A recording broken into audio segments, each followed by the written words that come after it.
Good evening, everybody, and welcome to yet another edition of the monthly equity market webinar. As usual, we are delighted to, bring to you this monthly webinar where we talk about markets, valuations, and joining me today on this webinar is my colleague, Amit Premchandani, who has been with UTI for almost 15 years now. He's been an analyst tracking the banking sector for many years and has also experience covering cement and telecom. But in his current avatar, he's the fund manager for UTI Value Opportunities Fund and also for the UTI Banking and Financial Services Fund.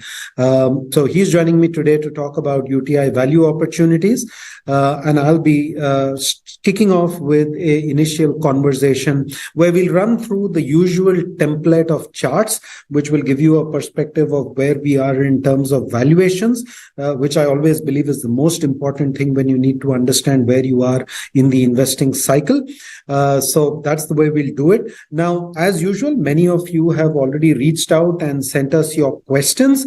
So I believe we've already received a large number of questions at Ask UTI. So we've already selected some of those questions, which we'll be tackling at the end of the session. But you can also send us your questions on a live basis. And my colleague Niranjan, who's also on this call, will be handling those questions and then collating them and sending them forward to us. So we'll try and cover as much ground as we can with some of the questions that you have sent us. But without any further ado, let's move forward with the Insight webinar. So moving ahead to the first slide.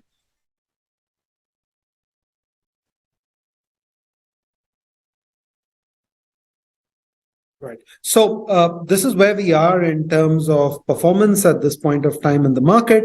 I won't spend too much time on this, but I think just the relevant point that I would make is that the Indian market is doing quite well, particularly when you compare the performance of the Indian market to markets across, other parts of the world, which we'll also look at.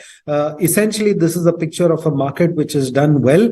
Now, a performance of the Nifty 50 of 2% over a one-year period may look disappointing, but you have to keep in mind the fact that valuations were elevated. We'll look at that later. So that's also playing a role in terms of this performance.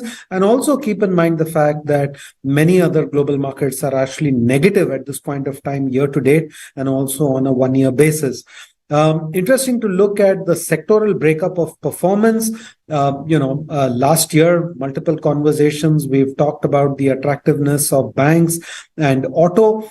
These are among some of the best performing sectors on a one-year basis now, auto in particular, but banks as well doing quite well on a one-year basis.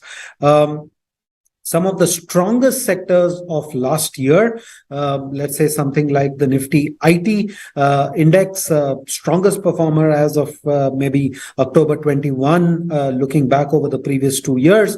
But over the last 1 year, that's been quite a bit of a disappointment. So as always, there's always a certain, amount of fluctuation. Some sectors do well, some don't do as well. But I would say the most important thing in this is to always remember where you are in the valuation cycle, because that always provides you with an advantage in terms of the potential for returns. If we move forward to the next slide, this shows you the performance of markets over the last 1 year, and I'll focus you essentially on that third column on the right, where you can see the 1 year performance. And as you can see over there, it's three emerging markets bringing up the front of that chart, top of that chart: Brazil, Indonesia, and India. These are the best performing markets. And then you can look at the developed markets down there, markets like US, France, Australia doing quite poorly. And then right at the bottom, you have, of course, the Chinese markets, which have actually been one of the worst performing markets, not just of this last 1 year, but this sort of wraps up a pretty terrible decade for the Chinese markets. And in fact, even over a 20-30 year period, a market which has delivered very, very poor returns. But the Indian market certainly, right at the top of the charts in terms of its performance. So jumping ahead from, where we are in the markets at this point of time in performance, we'll move ahead. And as usual, we'll first take a look at the earnings. Now, as you can see over here, and I'll essentially focus you on, the earnings for the year ended March 20, and then look at where the earnings are currently forecast for March 23. So in March 20, which is just about the time the pandemic hit, the Nifty EPS was at about 490. That's the actual number, not the forecast. And look at that March 23 number, which is 840 compared to 489. So essentially over a 3-year period, you have seen little more than a 60% increase in earnings for the Nifty 50. Obviously, that's a forecast when we talk about March 23, but effectively a 60% improvement over a 3-year period. This is a very exceptional outcome, because when you think about real GDP over this 3-year period maybe is going up only about 4 or 5%, but in nominal terms maybe 20%, but profit growth has been significantly ahead of that. So that's really been the story of strong profitability in the Indian corporate sector. It's also allowed companies to heal their balance sheets. It's also allowed banks to significantly strengthen their balance sheets. How have earnings estimates been behaving in the very short term? You can see that on the next slide. This essentially charts the trajectory of EPS for every year. And you can see over here that, sorry, if we just go back, yes. So if you see the dark blue line, you can see that there have been some downgrades to the EPS estimates. I would say over the last 4 to 5 months, there has been a gentle downward trajectory. And I suspect we'll continue to see that in the days ahead. There has also been a cut in the EPS forecast for FY24. You can see that as well is sort of, down from the start of the year in April 22. But also in recent months, it has seen a little bit of a downdrift. And I suspect some of that is the increasing concerns about the outlook for global growth in FY24, particularly with the possibility of a recession in the US, as well as weak growth in China and Europe during FY23. Rather CY23. So that is resulting in some sort of a downward trend in forward earnings estimates. So we can move ahead now from the earnings numbers and the earnings forecast to valuations. Now on this chart, we have the Nifty 50. On the left-hand side, it's got the trailing PE multiple, and on the right side, it has the forward PE multiple. Now, there's a slight dichotomy here. On a price to earnings basis, the market is above long-term average, but it is within plus or minus 1 standard deviation, which suggests it's in the comfort zone. Whereas when you look at forward earnings, it had briefly in May, June this year come into the comfort zone, but currently it has moved back into slightly expensive territory. So I would say not a very clear signal. Maybe this is borderline comfort zone. But this is in terms of earnings estimates, which keep moving. How are we positioned in terms of price to book? You can see that on the next chart, which should be coming up shortly. And you can see over there, the price to book still within the comfort zone. It's above the long-term average. So the long-term price to book currently is at about 2.9. The price to book for the Nifty is at about 3.28. So it's above the long-term average, but within plus 1 standard deviation, which is why we say it's above, it's still in the comfort zone. One reason why valuations have also moved slightly higher compared to the average is visible on the right side, which is the return on equity. So how much is the company earning on its book value? That number has moved up to almost 17%. And you can see over here that this is pretty much the highest number going back to almost a decade, right? So if you go back to November 2012, which you can see on this chart, that was the last point of time where for about a year we were at 17% before we saw a steady decline over the next 6 years. So in a way, it's taken us a decade to get back to that 17%. And that's one reason why perhaps the price to book is currently trading elevated relative to its history. But if I look at all these 3 indicators, price to book, forward PE, trailing PE, return on equity, it does give some sense that yes, market is above long-term average, but still somewhere in the comfort zone relative to its own history. And that's important because later on, we are going to look at a chart of how it compares to bonds. So let's move on from here. We'll also quickly take a look at the Nifty Mid Cap 150, which is the mid cap index, and also the small cap. The mid cap index again trailing now somewhere in the fair value zone, in the comfort zone. The small cap index still trading slightly expensive. So, we were to look at it in terms of our comfort, we'd say large caps in the comfort zone, mid caps in the comfort zone, above long-term average, but in the comfort zone. Nifty small caps still slightly uncomfortable. So that's the way the valuations stack up. We'll move ahead now and jump to the next slide. This is an interesting slide because remember, all the previous slides that we looked at were actually showing you the valuation picture relative to the history of equity valuations. Now what we are looking at here is a inter-asset class comparison, which is to say, how do equities trade in terms of valuations relative to bonds? Now, when we say bonds, which bond are we referring to? We are referring to the 10-year GSEC. Why? Because we want to look at a long-dated instrument in terms of yields. Now, as many of you would be familiar, the 10-year GSEC yield is currently at 740. What is the Nifty 50 yield? Essentially, this is nothing but 100 divided by the forward P multiple. And then we look at the difference between these two. Right now, that difference is at minus 2.36, which is not very favorable for equities. So while equities in a historical context appear to be within the comfort zone relative to bonds, actually, it is the bond market which is looking, quite attractive today. Now, most people look, of course, at the 1-year FD rate. And if you look at the 1-year FD rate of most banks, they're paying, 560, 580, maybe 6%.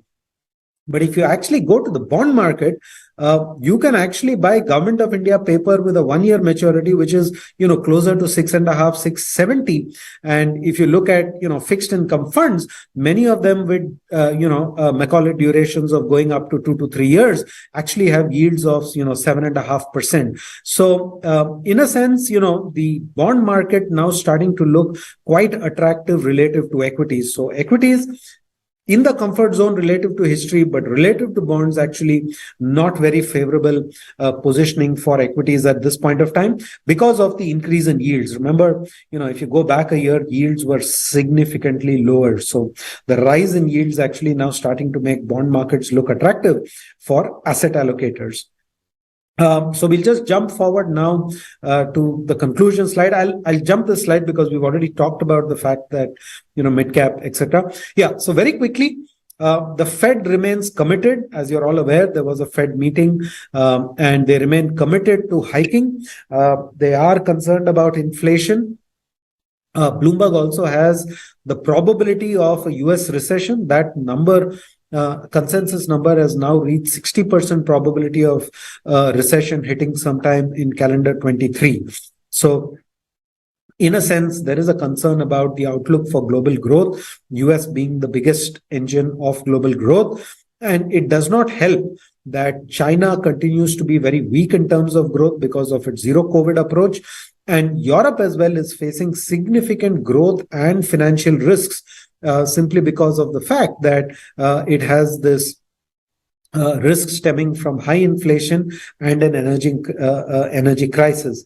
The dollar has been the strongest asset class over the last 1 year as rates have moved up.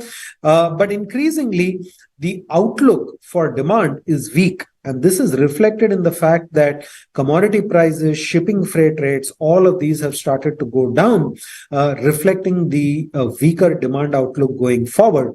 And those of you who saw the newspapers today morning would have noticed that one of the world's large companies, Meta, which runs Facebook, just yesterday announced layoffs of 11,000 employees. And this is a trend which has actually spread across major companies in the US in terms of layoffs or a freeze in hiring. So certainly there is a very clear indication that a slowdown of some sorts lies ahead of us. In India, the MPC continues to argue for further rate hikes, but at a potentially slower pace. That was something which was visible in the minutes which came out. It's also important to remember that one of the reasons why India has held up better, whether you look at fixed income markets, the currency, or equity markets, is the fact that on a relative basis, our macro indicators are in much better shape. It's not that our macro economic indicators are all in prime condition. Just think about it. Today, the current account deficit is running at about 3.4%. Go back 3 years pre-pandemic, we were talking about sub 2%, 1.5% kind of current account deficits.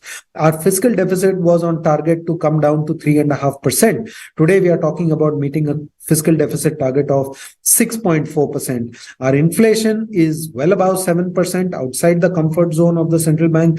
3 years ago, it was actually below 7%. So, on a host of indicators, our economic indicators have deteriorated over 3 years, but when we compare our indicators to the other economies, the deterioration is much more limited and we are in relatively better shape. And that's one of the things which perhaps positions us much better for a recovery sometime in the future. Earnings estimates in sectors which are linked to global growth are vulnerable to see cuts.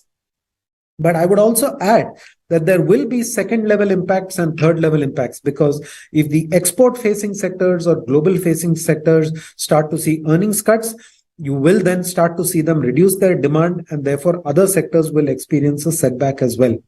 Equity valuations above the long-term average, still in the comfort zone, but relative to bonds, right now the equation appears to be favorable towards bonds.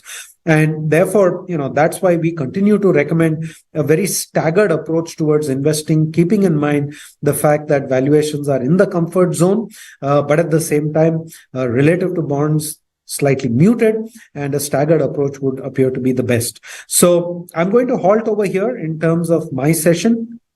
I hope that's provided a broad outlook and a sense of where we are in the economy today. And I'll hand over to my colleague, Amit Premchandani, and he'll be running you through a short presentation, which will sort of define for you the thought process that we use in managing the Value Opportunities Fund.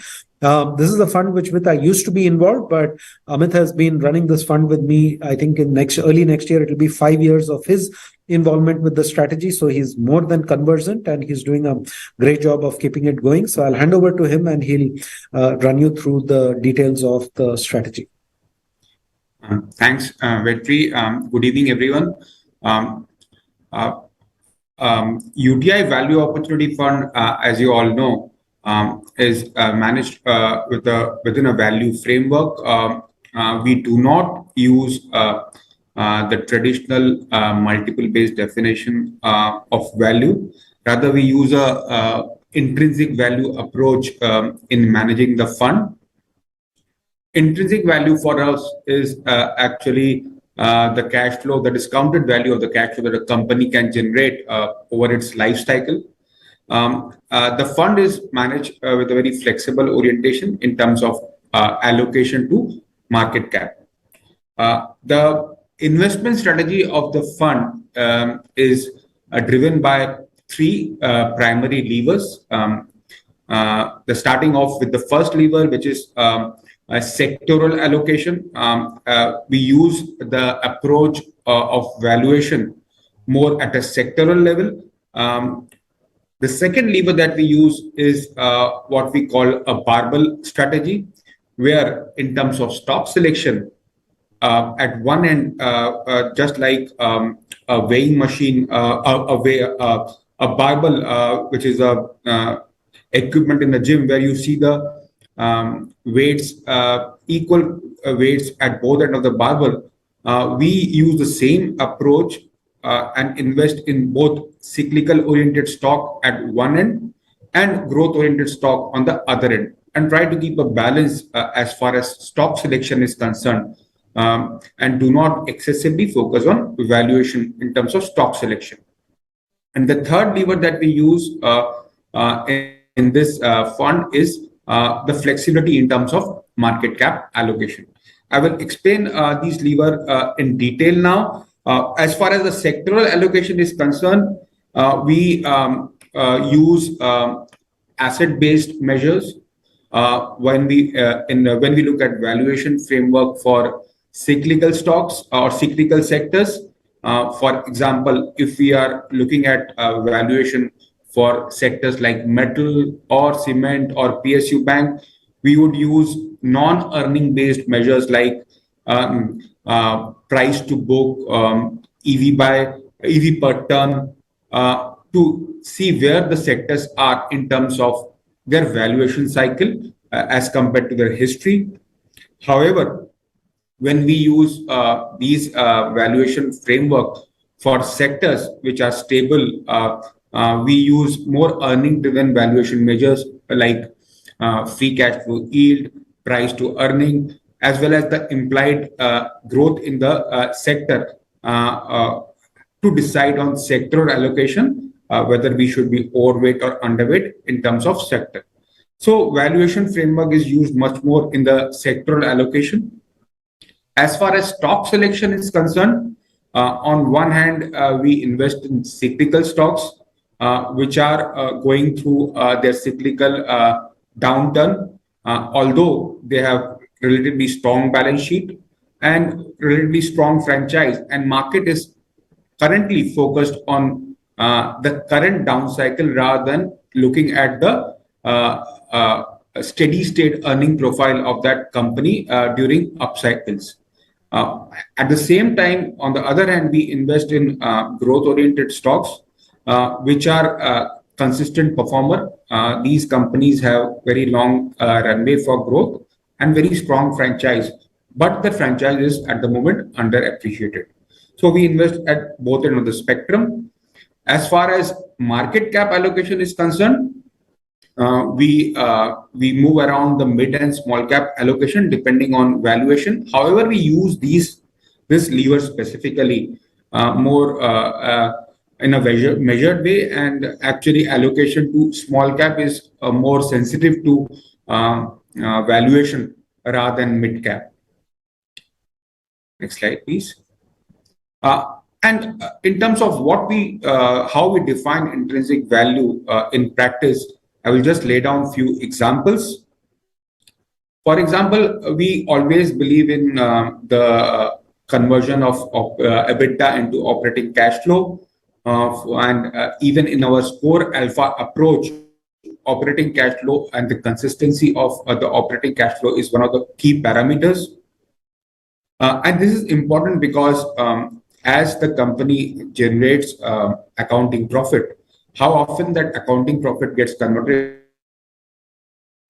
If accounting profit is not getting converted into cash, then the working capital cycle gets elongated and the ROIC or ROC profile of that company suffers.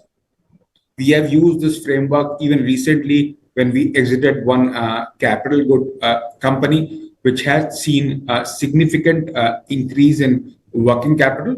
And we use this approach to decide on exits as well.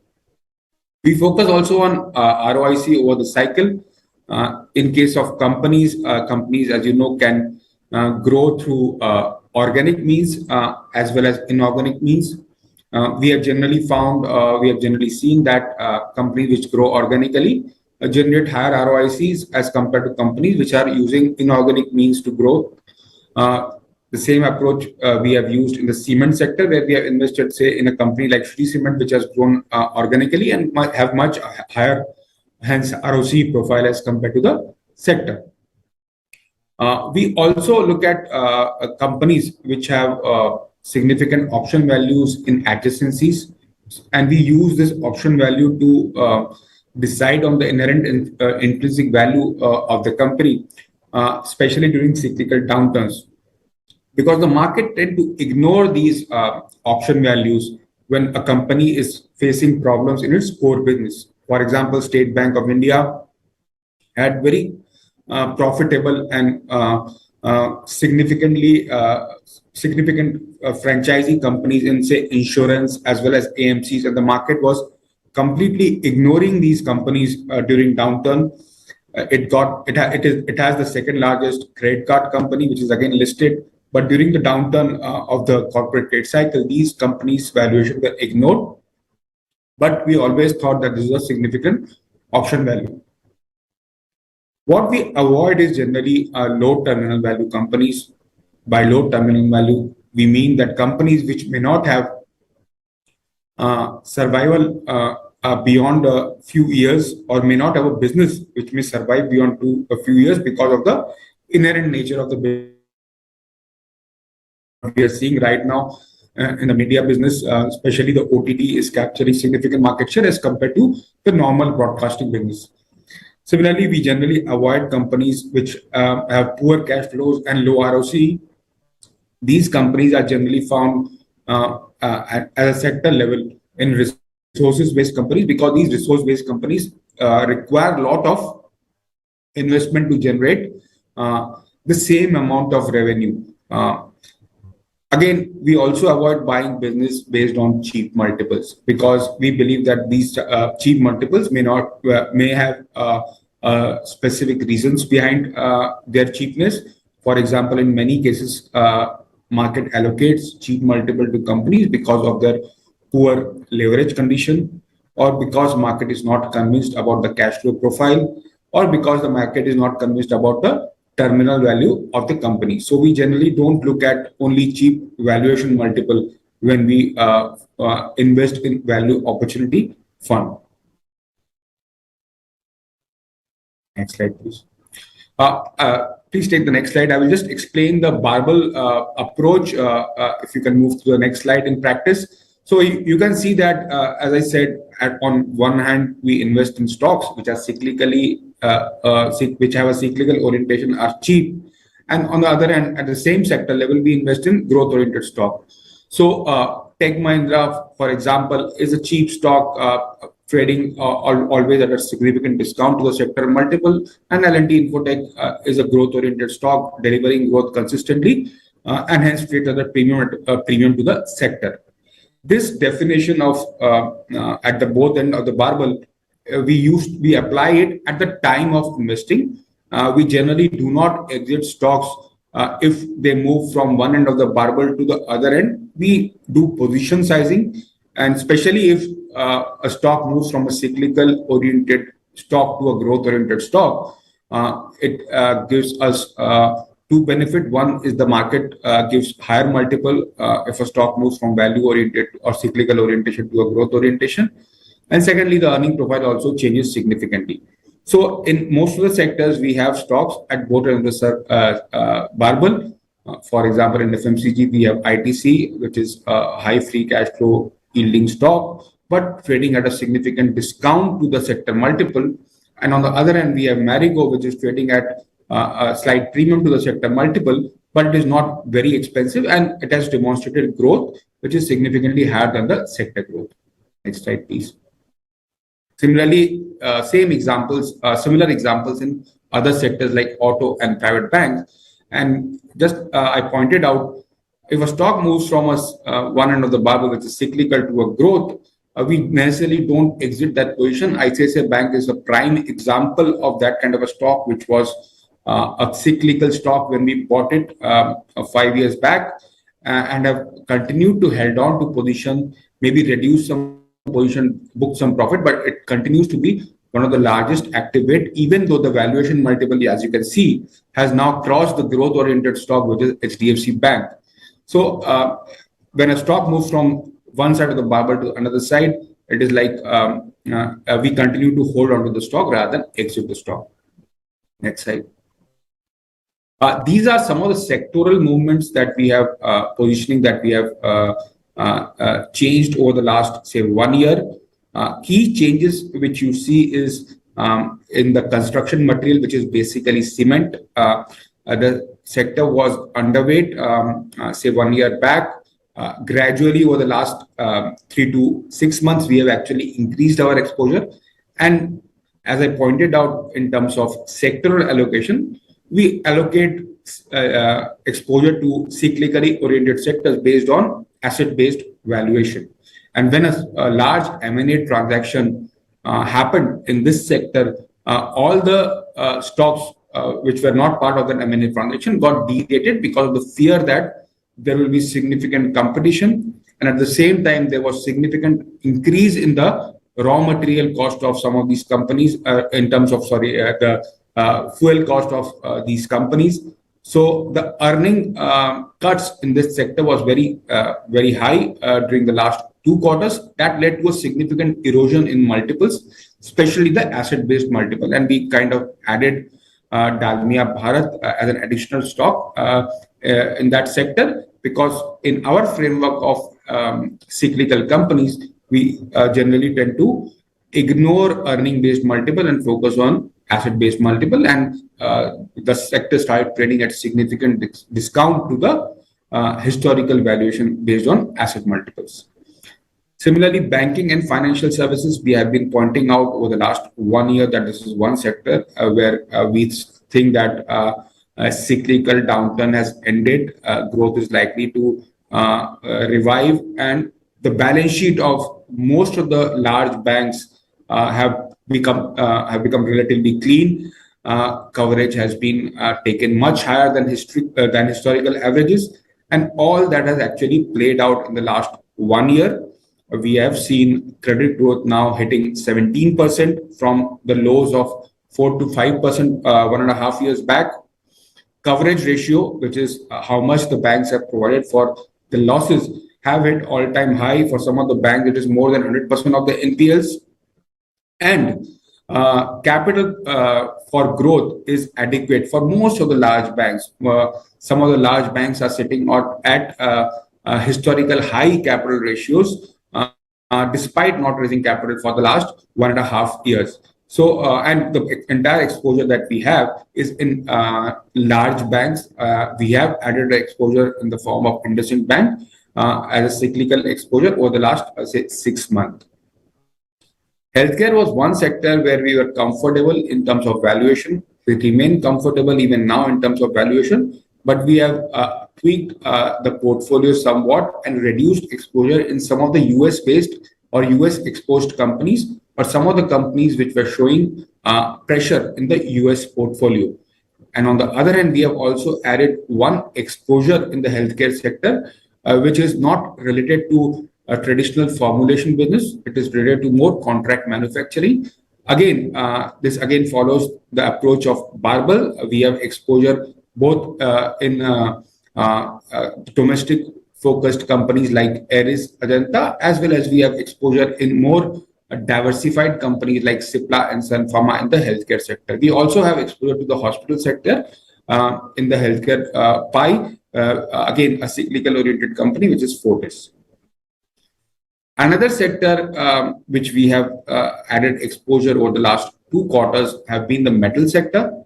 Again, this follows our approach of sectoral valuation, where the sector saw significant headwinds over the last 3 quarters, and the valuation went down significantly on a price to book basis, and we hence added exposure to a non-ferrous name. Earlier, we only had a ferrous exposure, which we had been reducing over the last, say, 1.5 years, but now again we have started adding the existing exposure as well as added a non-ferrous name. More than 50% of these of this name has the new name that we added have exposure to non-cyclical profitability in terms of conversion business. We used to be more sanguine or more worried about this sector earlier, say 3 years back, mainly because the leverage in that sector was not comfortable for us. However, we have seen in the last 2 years, most of the companies that we have invested in have delivered significantly, and hence we are more comfortable taking exposure in this sector right now, even though there is a downturn because of the asset-based valuation becoming much more comfortable. Oil and gas and power are both the sectors where we have reduced exposure. Again, we have reduced exposure in exited GAIL in the oil and gas sector, mainly because we were not comfortable with the ROC profile of the company and the very high cyclicality in terms of profits. Power, we have exited Torrent Power, mainly because valuation had reached very high levels at significantly higher than the history at around 2 standard deviation. Hence, we had exited that exposure. Some of the other exposures which are large and which we are kind of managing is information technology. We have reduced that exposure last year and have increased the underweight last year, especially in the December and March quarter of last financial year. However, gradually we have stopped reducing that underweight because the valuation, again at a sectoral level, are more now at medium level. And if you look at the implied growth in some of these companies, which had hit mid teens at the end of last year, have started kind of becoming more comfortable at low single digits, and hence we have started minutely adding the sector, though we are still not yet comfortable in terms of going overweight. Next slide, please. This slide just shows how the valuation are of the UTI Value Opportunity Fund as compared to the benchmark. We focus on price to book to judge how we are placed as compared to the benchmark at a portfolio level. We use price to book as a matrix mainly because it is a non-volatile measure as compared to price to earning. And because we invest in cyclical oriented sectors, the price to earning of the portfolio can get distorted because some of these companies may be reporting losses during cyclical downturns. So price to book is more stable measure to look at where we are in terms of valuation, and we are comfortably or significantly lower than the benchmark as far as valuation are concerned. As you can see, the average discount of the portfolio have been around 28% over the last 4.5 years, and we are now at a significant higher discount now. And this is mainly because we have added exposure to banking and financial services, which has much lower price to book as compared to the benchmark. And also recently we have moved from an underweight in metals to an overweight in metals. And again, metals is a very cheap sector as compared to the overall benchmark. Yeah, so that this is how we kind of manage the UTI Value Opportunity Fund.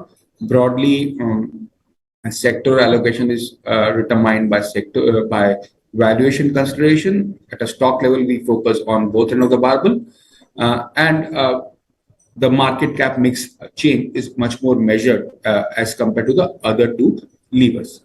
I will stop it at that and hand it over to Niranjan to take it forward. Thank you. Sure. Thank you very much, Amit, for sharing your thoughts on value investing and also sharing thoughts on the key three tenets of UTI Value Opportunity Fund. While we have received a few questions beforehand, a request to the participants to keep sharing your questions on the using the comment box. We will take as many questions as possible in the next 20 minutes or so. The first question for the evening, and this is a question to you, Amit. Cheap valuation often can be misleading and may lead to poor investment outcomes. So what are the factors which most investors tend to miss when it is about value investing?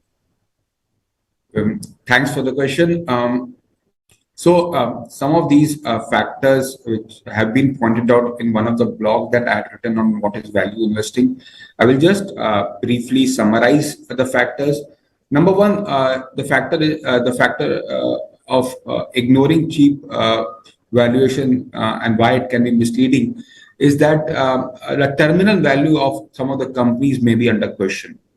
For example, if we look at the media companies, the traditional media companies, the new age OTT platform are kind of taking away market share from the old media or broadcasting companies, although they may appear very cheap even on a free cash flow yield profile. Similarly, there are companies which are highly leveraged, and if the companies are highly leveraged, market tends to ignore the headline price to earning or EV EBITDA numbers or earning based metrics if the leverage is very high. Thirdly, if the companies are earning significant accounting profit, but that is not reflected in the operating or free cash flow, market tends to give them a very low multiple. So to look at price to earning or earning based measures or multiples may be misleading for such companies, and in that case free cash flow yield or OCF to EBITDA conversion are a better way to judge the value, whether these are actually value companies, or these are just accounting driven value companies. If you look at the entire UTI approach of Score Alpha, we divide these companies of entire the universe of more than 350 companies into categories based on the cash flow profile. So if they are consistently generating cash flow, these are C1 companies. If they are slightly inconsistent, then we have C2 companies. And if they are very inconsistent, we have C3 companies. So almost 90% of the portfolio in most of the funds, or almost all the funds, are in C1 companies. So cash flow is a hygiene factor. The second approach of Score Alpha is to look at the ROC profile or ROE profiles of the companies, whether they are consistently generating ROE or ROC, which are higher than the cost of capital. So again, we divide companies between R1, R2, R3. R1 is 18% plus ROC profile. R2 is 10 to 18%, and R3 is less than 10%. So again, we look at a measurement of average ROC, ROE profile of the company rather than a point-based measurement. And depending on the profile of the portfolio, we decide how much allocation we should allocate between R1, R2, R3 companies. And you will see traditionally value-based companies, value-based portfolio will have much more allocation to R2 and R3 because they are also investing in cyclical companies.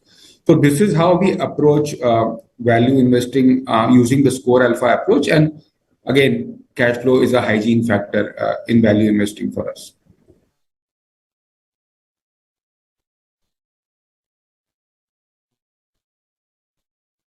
Sure. Thanks, Amit, for sharing your insight. The next question.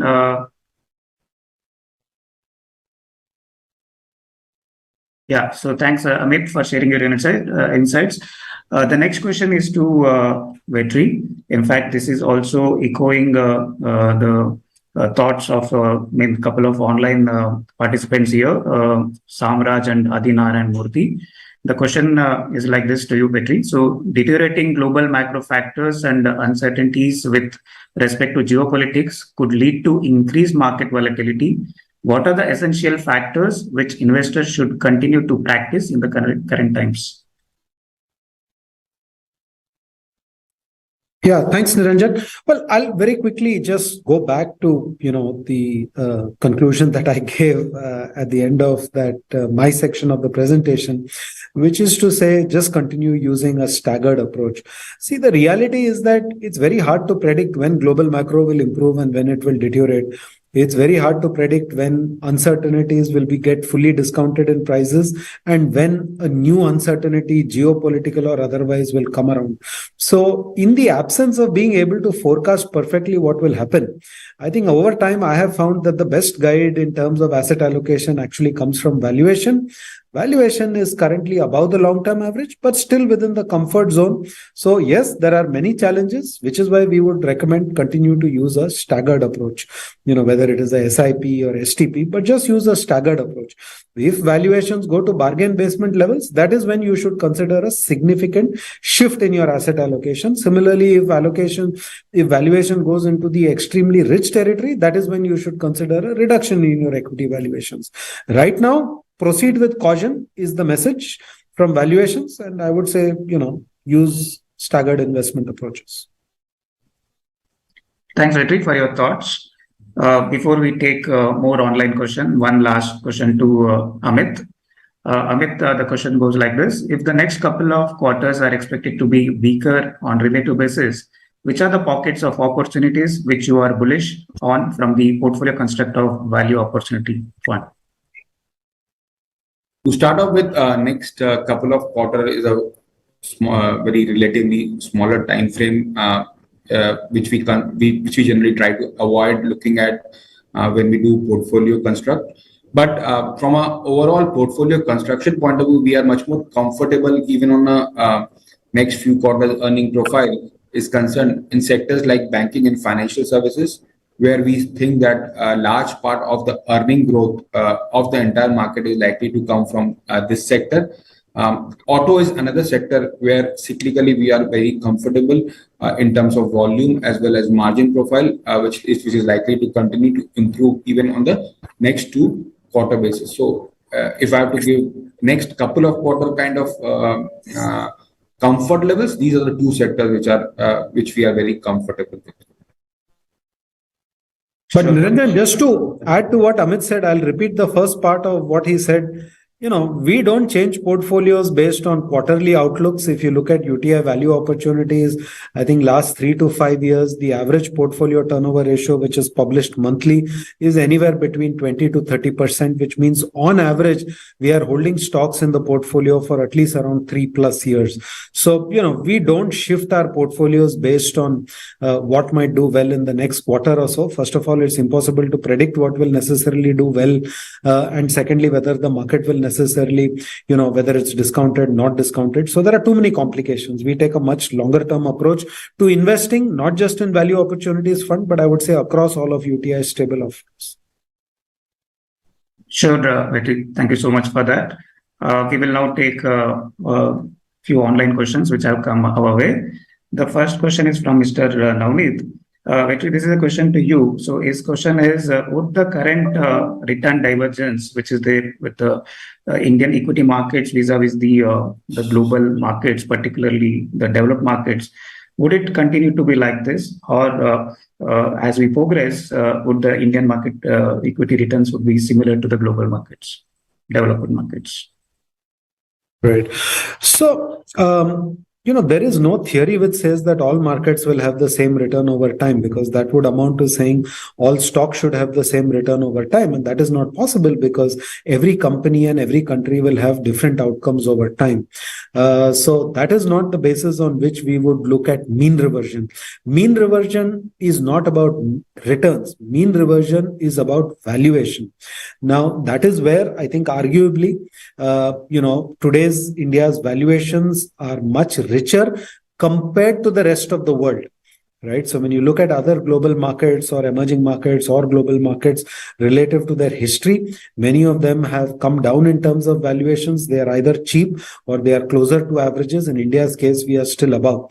Now, that certainly reflects some degree of optimism about future growth in India, which arguably should be better than other parts of the world. But it's also a counterweight which can weigh on returns if there were to be a growth recovery, cyclical or otherwise, in other parts of the world. So I would essentially say that, returns will not converge, but valuations have the potential for mean reversion, and that could, eat into some level of returns.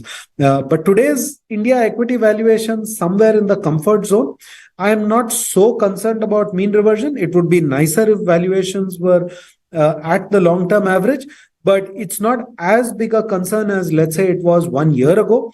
1 year ago, valuations were 2 standard deviations above the long-term average on many measures. That was certainly a time to be a lot more concerned about the impact of valuations. Today, it's a concern, but not as profound as 12 months ago.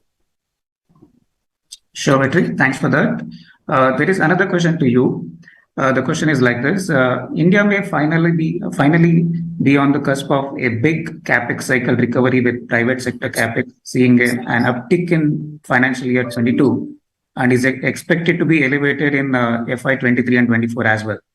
What are the key factors that are encouraging the various domestic industries to add newer capacities, and which are the pockets or sectors likely to benefit from the same? Sure. So let me, simplify this question into 2 parts. First of all, I'm glad somebody in the question said maybe, because it's always important to remember that all investing is about probability. Nothing is certain about the future. Having said that, clearly, India has all the initial conditions required for, or rather it has many of the initial conditions required for a capex recovery. What do you want for a capex recovery? You certainly want healthy levels of capacity utilization, where businesses start to think about, okay, if my growth continues, I will need to invest more. So we certainly have a healthy level of capacity utilization. You need balance sheets which are strong. That is also in place today. You need a banking sector which is in reasonably good health so that it can lend money. It has the appetite to lend money. That is also in place. But I would submit that there is still one missing element in all of this. That is really the fact that the global outlook for growth is subdued at this point of time. I already mentioned, China going through a very weak growth phase, Europe, literally a crisis, and US staring at a slowdown. In this kind of a environment, it's not clear to me that entrepreneurs actually have the animal spirits to invest aggressively. So I do think we have the initial conditions necessary for capex to do better than what it has maybe over the last 5 or 6 years. But it is not clear to me that we are on a cusp of some breakaway, simply because I don't think all the initial conditions have already fallen in place, particularly the animal spirits and a much stronger global growth outlook. Sure. Thanks, Vetri, for that. The next question is to Amit. Amit, this is on the strategy UTI Value Opportunity Fund. So what is the strategy followed for the portfolio churn in the fund? And does the fund take tactical calls in momentum or cyclical stocks? Thanks. As far as churn is concerned, we do not target a particular churn ratio. At the moment, our churn is around 25%. It was around 15%, say 1 year back. So it has gradually increased, but we do not target a specific level. Given there is a cyclical orientation of the portfolio coming from sectoral allocation, the churn of this portfolio would be relatively higher than some of the more stable or growth-oriented fund. We take cyclical exposure. I would not call it really tactical, because our even at a portfolio level, we have a churn ratio of only 25%, but we take cyclical exposures. For example, as I just mentioned, metals as well as cement have been cyclical exposures which have been added. Just to remind everyone, even auto, which is a large overweight, is a cyclical sector, and banking, which is a very large part of the portfolio at around 30%, especially the lending part of the banking, is a cyclical portfolio. So across the portfolio, if you see whether it is banking, auto, metal, cement, we have taken exposure considering the cycle, whether the cycle is in our favor or the valuation are in our favor in this cyclical sector. So we are completely open to taking cyclical exposure, provided we do not have a terminal risk or balance sheet risk in that sector or that company. Thanks, Amit. There is a question in the similar lines on the sector. The question is the broad-based credit growth, stable net interest margin, improving asset quality are some of the positives and which have worked well for the banking and financial services sector. So could this sector be a significant contributor to earnings growth in coming years? And how bullish are you on this sector is the question from Deepen Kumar. And another question on the same lines from Mr. Thanks. Your views on PSU banks as well. Yes. Okay. Thanks. Banking, as you know, is a balance sheet oriented business.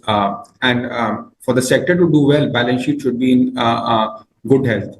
And we have seen over the last, especially 2 years, significant improvement in balance sheet strength of almost all banks, especially of the larger banks. Whether it is capital position, whether it is net NPA ratio, whether it is coverage ratios of the NPLs, and all these matrices, all the large banks have demonstrated almost the best numbers in the last decade. So balance sheet profile of banks is very comfortable. The second part is the valuation. 1 year back, valuation was very comfortable for banks, almost across banks.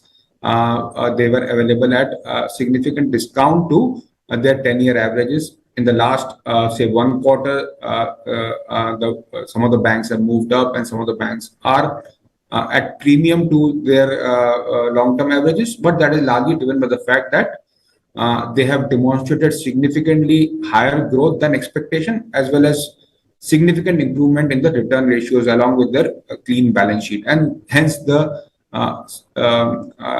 valuation, which are a premium to their history, is completely justified based on their fundamental factors. But at the sectoral level, even now, valuation of banking as a sector is very comfortable. The 3 drivers, growth, return ratios, as well as balance sheet, all are comfortable. And hence, we have almost 33% exposure in the BFSI sector. It is the largest overweight within the sectoral. Despite having such a high weight of 33%, we are still having a very high active weight of 3%. There will be elements of cyclical adjustment to the portfolio, which we will do. Over 2021-22, banking has been I think the largest contributor in terms of earning growth after the metal sector. And in 22-23 also, we think that banking will be the largest driver of earning growth for the broader index, even in FY23. As far as PSU bank is concerned, we do not generally classify or we do not generally take exposure based on the character of the owner. We take exposure based on what we think is the normalized earning profile of a company. If the normalized earning profile of a PSU bank satisfy our hurdle rate, we take exposure in that company. We have SBI as a very large overweight over the last actually 3 years. It was in the top 5 overweight active weights in large part of the last 3 years, and that overweight was based on our estimate of what is the value or intrinsic value of SBI, and we didn't classify it as a PSU kind of exposure. If any PSU bank satisfies our hurdle rate, we will kind of take exposure. Most of the PSU banks are going through a cyclical upturn, mainly because they are coming out of a very bad credit cycle. However, as far as investment in digital is concerned, we think that there are only limited number of PSU banks who have invested adequately to meet the requirement of this new digital age, and we will continue to evaluate opportunities in these set of banks based on whether their balance sheet is comfortable, whether their return ratios can meet our hurdle rate, and whether they have invested adequately in the digital assets. Thank you. Thanks, Amit, for your insight. In the interest of time, we will take last 2 or 3 questions. Vetri, this is a question to you. Given that we have seen some sort of return divergence between the growth and value as a style as well. So what is your view on the funds following pure growth strategy, given that there is a relative underperformance over the value camp? How are they placed in the current uncertain market environment, coupled with high inflation and increasing interest rates? Sure. So that's a good question. And I think it goes back to understanding the nature of investing, that, markets have different seasons. And when the market is enjoying a particular season, the strategy which is fully aligned with what the market is currently treating favorably tends to do, much, much better. But once you go through a full cycle where a particular strategy is both in favor and out of favor, then you get a better sense of its ability to generate alpha and whether it's able to demonstrate outperformance over a full cycle. I think we've clearly seen over the last 1 year the classic quality growth going slightly out of fashion and a more value-oriented approach sort of doing much better, and some of the classic sectors which sort of dominate that value investing sphere have done better. Now, the reasons why these businesses may have done better will always vary. Those reasons will not be the same every time.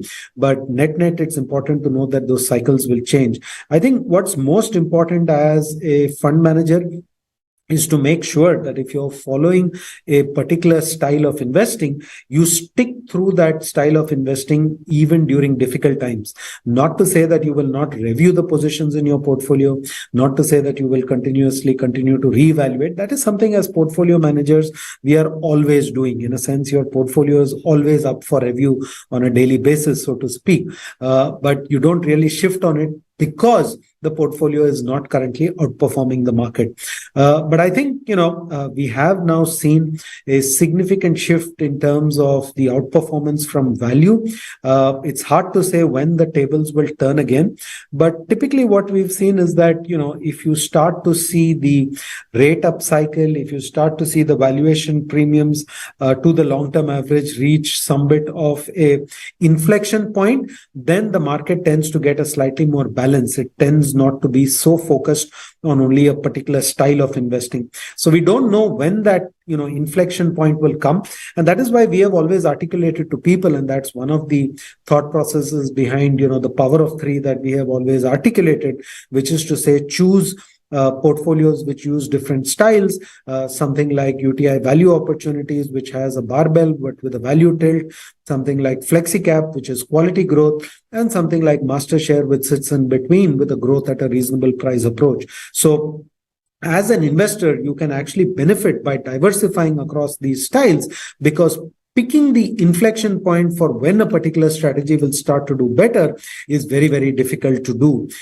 Depending on how you crunch it, you could argue that the first quarter of 2022 was one flush inflection point. Now, could you have predicted this based on events? Would you have known that there was a war likely to break out between Russia and Ukraine? Could you have predicted that this would lead to a rise in certain commodity prices, certain other parts of the markets doing well, a surge in inflation causing central banks to hike rates? These are all better understood post factors. So what I would really, sort of suggest to investors is use investing styles to diversify and balance your portfolio over time, rather than trying to pick turning points, because that is very, very difficult. Thanks, Vetri, for sharing your thoughts. Really important. One last question for the evening. This is to you, Amit. India's strong consumption story too had an impact due to pandemic, with people postponing their spends over the last couple of years. However, has this trend reversed, and is there any change in the spending pattern of consumers? This is one question, and also in similar lines, your views on travel and hospitality business. They have done well in the recent past, as we have seen the reopening narrative being there, and your views there, and also how does this theme also fits into your investment philosophy? Thanks, Ranjan. In terms of consumption pattern, what we have seen and what many economists have also pointed out is a K-shaped recovery, where we are seeing a normalization of consumption, or actually acceleration of consumption in the luxury segment, or in the higher income or higher middle income segment, and a subdued consumption in the rural areas as well as in the low income segment. So what we have seen is that passenger vehicle growth has kind of picked up and have reached more than pre-pandemic level, which is again a luxury kind of a high ticket or high income or middle income consumption good, while we have seen a subdued recovery in two-wheeler segment, which is kind of a low income or a rural focused kind of a rural oriented consumption. On the same pattern, we have seen that staples or low value item consumption or volume growth has been much lower than what we have seen in terms of discretionary consumption, be it apparel, be it luggage. These segments have kind of come back much more strongly. And also, if you look at real estate, it is a high ticket value kind of a high ticket investment, and we have seen significant growth coming back into this segment. Again, all this points out to the K-shaped kind of a recovery. As far as travel and hospitality is concerned, again, this also point to similar trend of discretionary consumption in high income group kind of coming back much more than the pre-pandemic level.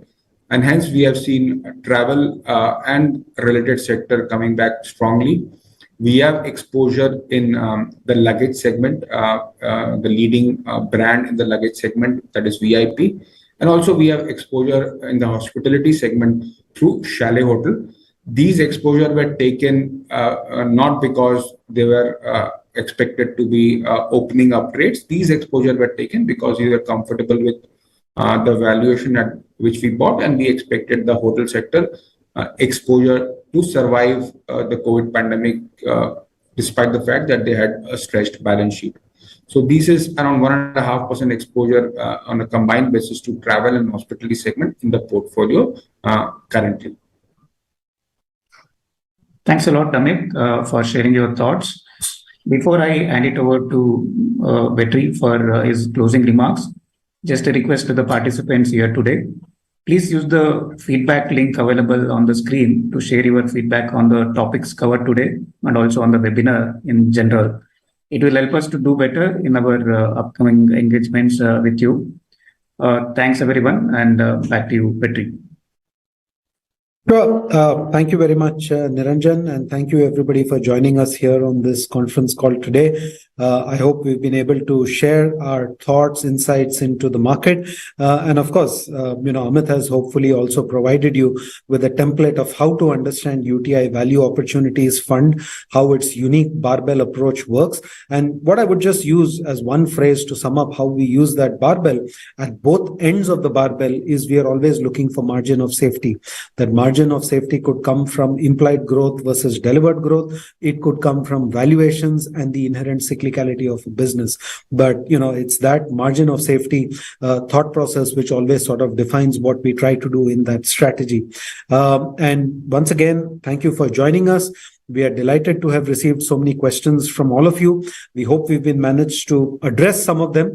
Do keep sending us your questions, because very often when we get your questions in advance, we are able to sort of tailor the presentation to make sure that it addresses some of those questions in the presentation itself. So feel free to send us your questions even well before the date of the next Market Equity Insight webinar. And thank you and have a wonderful evening. Thank you. Mutual fund investments are subject to market risks. Read all scheme-related documents carefully.